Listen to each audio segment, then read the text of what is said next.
So last weekend, my dad decided it was finally time to pass down his ancient wisdom and teach my little brother and me how to change a car tire. He said every adult needs to know this sacred rite of passage, even though the closest I've gotten to car maintenance is checking for fries between the seats. He lined us up in the driveway like we were about to storm Normandy, wielding a Lagrange like Gandalf with a staff. Mom brought out lemonade and a camera, ready to document what she called a proud family moment, which in hindsight turned out to be a premonition of disaster. Dad started with a speech about being prepared for anything, then asked my brother to fetch the spare tire from the trunk.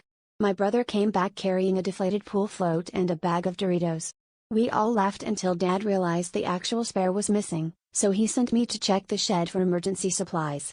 I came back with a crowbar, a snow shovel, and, for reasons I still can't explain, a half-empty box of root beer.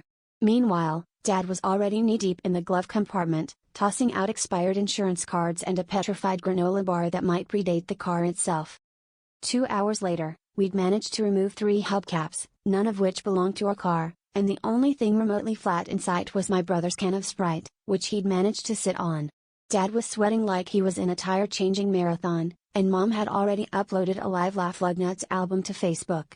At some point, our neighbor Todd wandered over, gave us a confused look, and just silently handed Dad a YouTube link on his phone, then walked away shaking his head. By the time we realized we'd been trying to jack up a curb instead of the car, the missing hubcap had rolled into a storm drain and my brother had invented a new sport called Lugnut Toss.